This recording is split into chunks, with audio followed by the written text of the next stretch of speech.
ಹೊರಗೊಂದು ದೂರದ ಬೆಟ್ಟ ನುಣ್ಣಗೆ ಎಂದು ದೊಡ್ಡವರು ಸುಮ್ಮನೆ ಹೇಳಿಲ್ಲ. ಇಂಥವರನ್ನೇ ನೋಡಿ ಹೇಳಿರಬೇಕು. ವ್ಯವಸಾಯದ ಬಗ್ಗೆ ಸಾಮಾನ್ಯ ಜ್ಞಾನ ಇಲ್ಲದಿದ್ರೂ ಸಹ ನಾನೊಬ್ಬ ರೈತ, ನಾನು ಹಳ್ಳಿಕಾರ್ ಒಡೆಯ ಎಂದು ಬಡಾಯಿ ಕೊಚ್ಚಿಕೊಳ್ಳುವ ಈ ವ್ಯಕ್ತಿಯ ಹೆಸರು ವರ್ತೂರ್ ಸಂತೋಷ್. ಸಾಮಾಜಿಕ ಜಾಲತಾಣಗಳಲ್ಲಿ ಮೈ ತುಂಬ ಕೆಜಿ ಗಟ್ಟಲೆ ಬಂಗಾರವನ್ನು ಹೊತ್ಕೊಂಡು ಮೆರೆವ ಈ ವ್ಯಕ್ತಿ ರೈತರಿಗೆ ಅದೆಷ್ಟು ಸಹಾಯವನ್ನು ಮಾಡಿದ್ದಾರೆ ಹಾಗೂ ಇಷ್ಟೊಂದು ಪ್ರೀತಿ ಗಳಿಸಿದ ವರ್ತೂರ್ ಸಂತೋಷ್ ಅವರ ಅಭಿಪ್ರಾಯವನ್ನು ಹೊಸಕೋಟೆಯ ಜನರ ಬಳಿ ತಿಳಿಯೋಣ ಬನ್ನಿ. ಸರ್, ಬೇಕಾದ್ರೆ ನೀವು ಚೆಕ್ ಮಾಡ್ಕೊಳ್ಳಿ, ಒಂದು ವಾರ ಒಂದು ಡ್ರೈವರ್ ಅವನ ಜೊತೆ ಇರಲ್ಲ. ಏನು ಅವ್ರಿಗೆ ಅಲ್ಕಲ್ಕ ಮಾತು ಉಲ್ಗರಾಗ ಮಾತಾಡ್ತಾನೆ. ನಮಗೂ ಬರುತ್ತೆ ಸರ್ ಮಾತಾಡೋದು, ಅವನ ಥರ ಉಲ್ಗರ್ ನಾವು ಮಾತಾಡಲ್ಲ.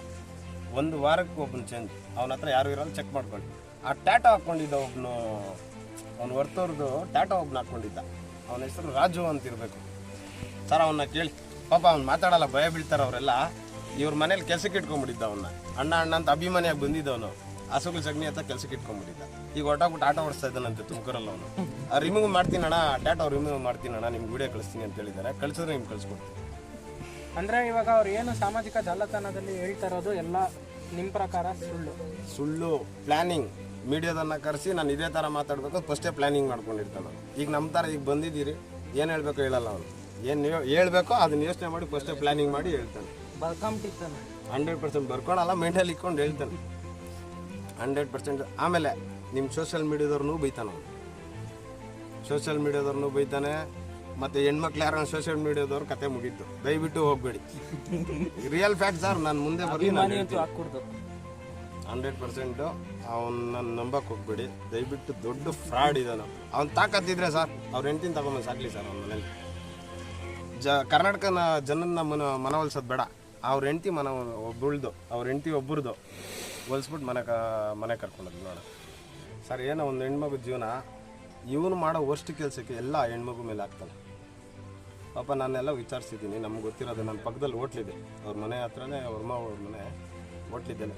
ಆ ಹುಡುಗಿ ತಲೆ ತೆಗ್ಸಿದ್ರೆ ಮೇಲೆ ಎತ್ತಲ್ಲಂತೆ, ಅಷ್ಟು ಒಳ್ಳೆ ಹುಡುಗಿ. ಅಕ್ಕಪಕ್ಕ ಎಲ್ಲ ಹೇಳ್ತಾರೆ ನಮಗೆ ಸರ್. ನಾವು ಒಂದು ಪದನೂ ಸುಳ್ಳು ಹೇಳಲ್ಲ, ಯಾಕಂದ್ರೆ ಯಾರು ಅಷ್ಟೊಂದು ಯಾರ ಬಗ್ಗೆನೂ ಹೇಳೋಕ್ಕಾಗಲ್ಲ.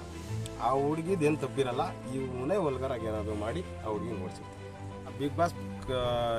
ಬಿಗ್ ಬಾಸ್ ಇದೇ ಒಂದು ಡ್ರಾಮಾ ಕಂಪ್ನಿ ಅದೇ ಸರ್. ಇಲ್ಲಿ ಹೊರಗಡೆ ಏನು ನಡೀತದೆ ಒಳಗಡೆ ಗೊತ್ತಾಗುತ್ತೆ, ಎಲ್ಲ ಗೊತ್ತಾಗಿ ಪ್ಲ್ಯಾನ್ ಮಾಡಿ ಮಾಡೋದು. Bigg Boss full zero. ಅದು ಅಲ್ಲಿ ಡ್ರಾಮಾ ಮಾಡಿಸೋದು, ಇದೇ ಥರ ಮಾಡಬೇಕು, ಕಂಟೆಂಟ್ಸ್ ಕೊಟ್ಟು ಇದೇ ಥರ ಮಾಡಬೇಕು ಅಂತ ಹೇಳ್ಕೊಟ್ಟು ಮಾಡಿಸೋದು ಅದು ಬಿಗ್ ಬಾಸ್. ಈಗ ನಾನು ಹೋಟ್ಲ್ ಓಪನಿಂಗ್ಗೆ ಬುಲೆಟ್ ಪ್ರಕಾಶ್ ಅವ್ರ ಮಗ ರಕ್ಷಕ್ ಬುಲೆಟ್ ಅವ್ರನ್ನ ಕರೆಸಿದ್ದೆ. ಬಿಗ್ ಬಾಸಲ್ಲಿ ಇರೋನಿಗೆ ಇವನು ಗೊತ್ತು, ಇಲ್ಲಿ ಬಂದೋಗವನು.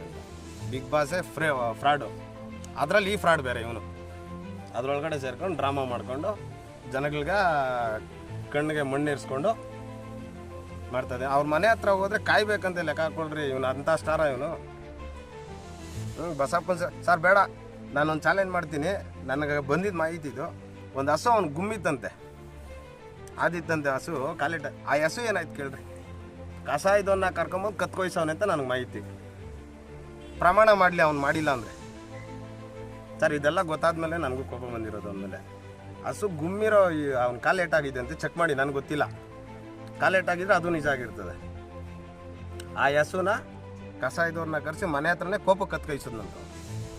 ಮತ್ತೆ ದೇವರು ಇದು ಸರ್, ಕತ್ತೆ ಕೊಯ್ಸವನೇ ದೇವ್ರು ಅಂದ್ರೆ ಹೆಂಗ್ ಸರ್?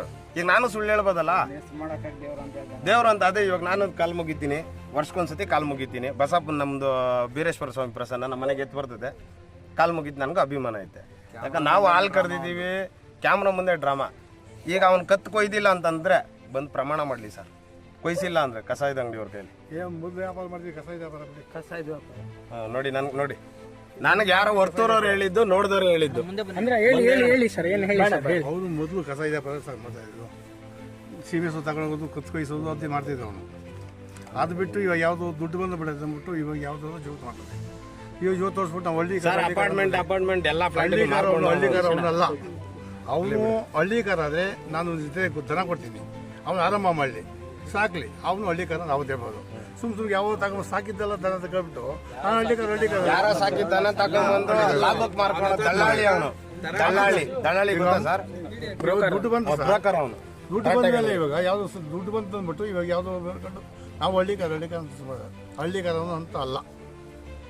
ಮತ್ತೆ ಹೋರಿಗಳ ಬಗ್ಗೆ ಎಷ್ಟೊಂದು ಅವ್ರು ವಿಂಗಡಣೆ ಮಾಡ್ತಾ ಇರ್ತಾರೆ, ಈ ಸುಳಿ ಆ ಸುಳಿ ಅಂತ ಅದ್ರ ಬಗ್ಗೆ ಏನ್ ಹೇಳ್ತೀರಾ? ಕರೆಕ್ಟಾಗಿ ಸುಳಿ ತೋರ್ಸ ಅಂತ ಹೇಳಿ ಸರ್ ಕರೆಕ್ಟಾಗಿ ಸುಳಿ ತೋರ್ಸ ಅಂತ ಹೇಳಿ ನೋಡಿ ಇವ್ರ ಮನೆ ಅದು ಸುಳಿ ಎಲ್ಲೈತೆ ಏನೈತೆ ಕರೆಕ್ಟಾಗಿ ತೋರ್ಸ ಅಂತ ಹೇಳಿ ಇವಾಗ ನಮ್ಗೆ ಬೆಳ್ಸೋದ್ ಬರಲ್ಲ. ಹಳ್ಳಿ ಅಲ್ಲ, ಸುಮ್ನೆ ಇಂಥ ಜೊತೆ ಹಾಕೊಂಡು ಇವರ ಬೆಳೆದಿರೋದು ಹೊಸಕೋಟೆಗೆ ಬಂದು ಬೆಳಿಬೇಕಂದ್ರೆ ಇವರೇ ಕಾರಣ. ಹೊಸಕೋಟೆ ಬೆಳಿಬೇಕಾದ್ರೆ ಅವನೇ ಕಾರಣ. ಇಲ್ಲಾಂದ್ರೆ ಅವತ್ತೇ ನಮ್ಗೆ ಟಿಕೆಟ್ ಕೊಡ್ತಾ ಇದೆ, ಇಲ್ಲೇ ರೈಸಲ್ಲೇ ಟಿಕೆಟ್ ಕೊಡ್ತಾ ಇದ್ದಾರೆ. ಯಾವ ದನ ಬಂದು ವಾಪಸ್ ಕಟ್ಸೋದು ಹಳ್ಳಿಕರಲ್ಲ ಜಟ ಹುಟ್ಟು ಅಂತ ಆವತ್ತು ಇವರಿಂದ ಬೆಲೆ ಕೊಟ್ಬಿಟ್ಟು ಹಣ ಬೇಡ ಹೋಗ್ರಿ ಅಂತ ಹೇಳು. ಬಂದು ಇದ್ಮ ಗಲಾಟೆ ಮಾಡಾಕಿದ್ದು ಇಲ್ಲಾಂದ್ರೆ ಅವತ್ತೇ ನಾವು ರಾತ್ರಿವರೆಗೂ ಕೆಳಗಡೆ ಸ್ಟೇಜಿಂದ ಕೆಳಗಡೆ ಗ್ರಾಮನೇ ಸೇರಿತ್ತು. ನೋಡಿ ಇವರು ಒಂದು ಪೆಟ್ಟಿ ಕೂಡ ಕೊಟ್ರು, ಇವರು ಫ್ರೀಯಾಗಿ ಕೊಟ್ರು. ಅಷ್ಟ ಹಳ್ಳಿಗಾರ ಅಂದ್ಬಿಟ್ಟು ಅದೇ ದುಡ್ಡು ಮಾಡಕ ಅವತ್ತು ಹೇಳಿದೆ, ನಮ್ಮ ಅಣ್ಣ ಅಂದ್ರೆ ಅಲ್ಲೇ ಡಿಚ್ಚಿ ಹೊಡಿತೀನಿ ನಿಂಗೆ ಸ್ಟೇಜ್ ಮೇಲೆ ಅಂತ ಹೇಳಿದೆ ನಾನು. ನಮ್ಮನ್ನ ಇದ್ಕೊಂಡು ನಮ್ಮ ಬೀರೇಶ್ ಅಣ್ಣ ಅವನೇ ಅಂತ ಹೇಳ್ಬಿಟ್ಟು ಅಂತ ಹೇಳಿದ್ಕೆ ಸುಮ್ಮನೆ ಆಗ್ಬಿಟ್ರಿ ನಾವು. ಇವ್ರು ಬೇಡಣ ನಾವು ಇವ್ರು ಬೀರೇಶ್ ಹೇಳ್ಬಿಟ್ಟು ಆ ತರ ಮಾಡ್ಕೊಂಡು ಇವ್ರು ಹಳ್ಳಿಗಾರ ಅವ್ರದ್ದು ಹೆಂಗೆ ಗೊತ್ತಣ್ಣ, ಅವ್ನು ದೊಡ್ಡ ರೈತನು ಅಂತನಲ್ಲ. ಉಳಕ್ ಬೀರೇಶ್ ಎಣ್ಣಬೇಕು, ಬಿತ್ತಕ್ ಬೀರೇಶ್ ಎಣ್ಣಬೇಕು, ಕಣ ಮಾರಕ್ಕ ಬೀರೇಶ್ ಎಣ್ಣಬೇಕು, ರಾಗಿ ತಕೊಂಡೋಗಿ ನಿನ್ ಮನೆ ಕಟ್ಕೊಳತ್ತಿನ ನೀತದ ನಿನ್ಗ. ಅಲ್ಲ ಇವಾಗ ನಿನ್ ಹೆಸರು ಹೇಳಿದ ತಕ್ಷಣ ನಿನ್ಗೆ 7 ಅವರ್ ಕಾಯಿಸ್ತಲ್ಲ. ನೀನು ಎಮರ್ಜೆನ್ಸಿ ಅಂತ ಮೆಸೇಜ್ ಹಾಕಿದ್ದಲ್ಲ, ನಿನ್ನ ಕಾಯ್ಸಂಗಿದ್ದೀರ. ಮನ್ಸಂಗ್ ನಿಯತ್ತಿರ್ಬೇಕು, ಜ್ಯೋತಿ ಕರೆಕ್ಟ್ ಆಗಿರ್ಬೇಕು ಅದೇನಾಗ. ಅದು ಬಿಟ್ಬಿಟ್ಟು ನೀನು ಯಾವ್ದೋ ಪುಟ್ ಕೋಸಿ ಕ್ಯಾಮ್ರಾ ಇಟ್ಕೊಂಡು ಶೋಕಿ ಮಾಡಕ್ಕ ಅವ್ನ ಅಮ್ಮನ್ ಹೊಸ್ಕೊಟ್ಟಾರ ನಾವು ಇಡ ಹೊಡೆದು ಹಾಕ್ಬಿಡ್ತೀರಿ. ತಿಕ್ಕ ಮುಚ್ಕೊಂಡು ಅಷ್ಟಾಗಿರ್ಬೇಕು. ಗಾಂಚಲಿಗಳೆಲ್ಲ ಮಾಡಕ್ ಬಂದ್ರೆ ಇಲ್ಲಿ ನಡೆಯಲ್ಲ. ಎಷ್ಟು ಕಷ್ಟಪಟ್ಟಿರ್ತಾರೆ. ಹಗಲು ರಾತ್ರಿ ಅಲ್ಲೇ ಇದ್ದ ಹುಡುಗ್ರ ಬರ್ರೋ ಫಸ್ಟು ಯಾರೋ ಒಬ್ಬನ್ ಮಾಡ್ತಾವನ ನಾವು ಸಪೋರ್ಟ್ ಮಾಡ್ಬೇಕು. ತುಳಿ ಕುಡ್ದು ಒಬ್ಬನ್ನ ಬರೋ ಹೋಗೋಣ ಅಂತ ಎಷ್ಟು ಸರಿ ಫೋನ್ ಮಾಡಿದೆ ಅಣ್ಣ ನೀನು? ಮಾಡಿದ್ದೀನಿ ಎಲ್ಲಾರ್ಗು. ಇವತ್ತು ಆತನ ಹೆಸರು ಹೇಳಿದಕ್ಕೆ ನೀನು 7 ಅವರ್ ಕಾಯಿಸ್ತೀಯ ಅಂದ್ರೆ ನಿನ್ ಮನಸ್ಸನ್ನ ನೀನು ಮನುಷ್ಯತ್ವ ಅದ ನಿನ್ಕ.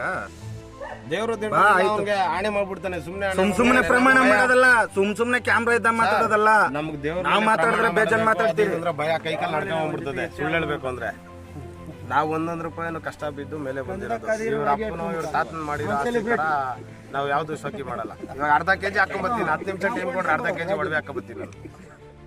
ಮನೆಗೆ ಹೋಗಿ ಅರ್ಧ ಕೆಜಿ ಹಾಕೊಂಡ್ಬರ್ತೀನಿ ನಾನು. ನಮ್ಮ ಹತ್ರನ ಐತೆ. ನೀನು ಹಾಕೊಂಡು ಶೋಕಿ ಮಾಡಿ ನಮ್ಗೆ ಆ ಶೋಕಿ ಇಲ್ಲ. ಫಂಕ್ಷನ್ಗೆ ಹೋಗ್ಬೇಕಾ ಹಾಕ್ತೀವಿ, ಬಿಚ್ಚಾಕ್ತೀವಿ. ಅವ್ರ ಅಪ್ಪನ ಆಸ್ತಿ ಅವ್ರ ತಾತನ ಆಸ್ತಿ ಇಕ್ಕೊಂಡು ಇವನೇನೋ ನಾನು 10+ ಮಾಡಿದ್ದೀನಿ ಅನ್ನಲ್ಲ ತೋರಿಸ್ತೀವಿ ಸರ್. ಫ್ಲಾಟ್ಗಳೆಲ್ಲ ಮಾರ್ಕೊಂಡ್ಬಂದು ಅಲ್ಲೆಲ್ಲ 10 ಲಕ್ಷ 20 ಲಕ್ಷ ಎಕರೆ ಹಂಗೆ ತಗೊಂಡಿರೋದು. ಅದು ಅವ್ರ ಮಾವ ಮಾಡ್ಕೊಟ್ಟಿರೋದಂತೆ. ವಿಡಿಯೋದಲ್ಲಿ ನೋಡಿದೆ, ಅವ್ರ ಮಾವ ಮಾಡ್ಕೊಟ್ಟಿರೋದು. ಇವನ್ ಡ್ರಗ್ಸ್ ತಗೊಂಡ್ರೆ ಅನ್ನೋದು, ಇಲ್ಲಾಂದ್ರೆ ಇಲ್ಲ, ಇಲ್ಲಾಂದ್ರೆ ಇರ್ಬೇಕು ಅಷ್ಟೇ. ಅವನು ಇರುತ್ತೆ. ಬಲ್ಲಿ ಸರ್ ಮೊನ್ನೆ ಹೊಡಿಯೋಕೆ ಹೋದೆ, ಓಡೋಗ್ಬಿಟ್ಟ 2 ದಿವಸ ಹಿಂದೆ. ಅಲ್ಲೆಲ್ಲ ದೊಡ್ಡ ಫಂಕ್ಷನ್ಗೆ ಹೋಗೋನು ಮೀನ್ಸ್ ಉಟ್ಕೊಂಡು ಕೆರೆಗೆ ಕೂತಿದ್ದ. ಕೇಳ್ರಿ ಇದೆಲ್ಲ ನಿಜಾನ ಸುಳ್ಳ ಅಂತ ಕೇಳ್ರಿ, ನೀವು ಕೇಳ್ರಿ. ನಮ್ಮ ಹೊಸಕೋಟೆ ದೊಡ್ಡ ಕೆರೆನಾಗ ಫುಲ್ ಬಿಸಿ ಮ್ಯಾನ್ ಅವನು. 7 ಅವರ್ ಕಾಯಿಸೋನು ಕೆರೆನಾಗ ಬಂದು ಚಾಕ್ನ ಸುಡ್ತಾವ. ಅದು ವಿಡಿಯೋ ಬೇಕಾದ್ರೆ ಕಳ್ಸಿ ನಾವು ನಿಮ್ಗೆ. ವಿಡಿಯೋ ಇಲ್ಲಲ್ಲೇ ಓಡೋಗ್ಬಿಟ್ಟ. ಆಯ್ತಾ? ಫುಡ್ ಫ್ಯಾಕ್ಟ್ರಿ ಐತೆ. ಅಲ್ಲ ಮಾಡ್ಕೊಂಡ್ಲಿ ಅವ್ರ ಪಾಡೋದು. ನೀನ್ ಮನೆ ಹತ್ರ ಬಂದವ್ರಿಗೆ ಎಷ್ಟು ಮಾತ್ರ ಬೆಲೆ ಕೊಡ್ತೀಯ? ನಾನು ಅವ್ರ ನಂಬರ್ ಕೊಡ್ತೀನಿ, ಬೇಕಾದ್ರೆ ವಿಚಾರಿಸ್ಕೊಳ್ಳಿ. ಎಷ್ಟೊತ್ತು ವೆಯ್ಟ್ ಮಾಡಿಸ್ತಾ ಅವ್ರನ್ನ. ನೀನು ರೆಕಮೆಂಡ್ ಧ್ರುವ ಸರ್ಜ್ ಹತ್ರ ಯಾರ ಕಡೆಯಿಂದ ಹೋದೆ ಸರ್? ಆ ಧ್ರುವ ಸರ್ಜ್ ಅವ್ರ ಪಾಪ ಇವನ ಬಗ್ಗೆ ಏನೂ ಗೊತ್ತಿಲ್ಲ, ನಂಬಿ ಬಂದ್ಬಿಟ್ಟವ್ರೆ. ದಯಮಾಡಿ ಈ ವಿಡಿಯೋ ಅಲ್ಲಿ ಗಂಟ ಹೋದ್ರೆ ಇವನ್ನ ಮಾತ್ರ ನಂಬೇಡಿ. ಪಕ್ಕಾ ಅಭಿಮಾನಿಗಳಿದ್ದೀರಿ ನೋಡಿ. ನಮ್ಮ ಅವನೇ ಬರೀಲಿ ಕಳಿಸಿ. ಪಕ್ಕಾ ಅಭಿಮಾನಿ ಧ್ರುವ ಸರ್ಜಾಗ ಅಭಿಮಾನಿ. ಹೊಸಕೋಟೆ ತಾಲೂಕಾಗ ಎಷ್ಟು ಜನ ಇದ್ದಾರೆ ಗೊತ್ತಾ ಧ್ರುವ ಸರ್ಜಾ ಅಭಿಮಾನಿಗಳು? ಹೇಳ. ಅವ್ರಿಗೇನೋ ಗೊತ್ತಿಲ್ಲ ಇದ್ರ ಬಗ್ಗೆ. ಧ್ರುವಣ್ಣ ಅವ್ರಿಗೆ ಏನೋ ಗೊತ್ತಿಲ್ಲ ಇದ್ರ ಬಗ್ಗೆ. ಅವ್ರಿಗೇನು ಗೊತ್ತಿಲ್ದಿರಾನೆ ಬಂದಿದ್ದಾರೆ, ಏನೋ ಇದು ಮಾಡ್ತಾ ಇದ್ದಾರೆ. ಆದ್ರೆ ಇವನು ಅಷ್ಟು ಅಂದ್ರೆ ಅಷ್ಟು ಅಲ್ಲ ಇವನು. ಎಲ್ಲರಿಗೂ ಗೊತ್ತು, ಆದ್ರೆ ಯಾರು ತೋರಿಸ್ಕೊಂತ ಸುಟ್ಕೊಂಡು ಅದು ಇದು ಮಾಡ್ಕೊಂಡು ಚಾಕ್ನ ಮಾಡ್ಕೊಂಡು ಅದು ಮಾಡ್ಕೊಂಡು ಅಲ್ಲೇ ಇರ್ತಾನೆ ಹೊರತು ಯಾರಿಗೊಬ್ಬರಿಗೆ ಏನೋ ಒಂದ್ ಕಡೆಯಿಂದ ಏನೂ ಆಗ್ತಾ ಇಲ್ಲ. ಸುಮ್ಮನೆ ಎಷ್ಟು ರೈತರು ಅಂತಾನಲ್ಲ, ಏನ್ ಕೆಲಸ ಮಾಡಿದಾನೆ ರೈತರಿಗೆ? ಸರ್ ಇನ್ನೊಂದಿದೆ, ಅದು ಕನ್ಫರ್ಮ್ ಮಾಡಿಕೊಂಡು ಒಬ್ಬ ವ್ಯಕ್ತಿ ಬರಬೇಕು. ಅವನಿಗೆ ಸ್ವಲ್ಪ ಭಯ ಬೀಳ್ತಾವನೆ, ಅವನ್ನ ರೆಡಿ ಮಾಡಿ ಕರ್ಕೊಂಬರ್ತೀನಿ. ಅವನ ನಿಜ ಸ್ವರೂಪ ಎಲ್ಲ ಗೊತ್ತಾಗುತ್ತೆ. ಬರೀ ಶಾಪ್ ಮಾಡ್ಕೊಂಡು ಓಡಾಡ್ಕೊಂಡು ನಾನು ಹಿಂಗೆ ಹೋಗ್ಬಿಡ್ಬೋದು ಅಂದ್ಕೊಂಡವನೆ. ಜನಗಳ ಕಣ್ಣಿಗೆ ಮಣ್ಣು ಎಸ್ಕೊಂಡು ಒಂದಲ್ಲ ಒಂದು ದಿವಸ ಜಾರು ಬೀಳಲೇಬೇಕು. ಬೀಳ್ತಾನೆ.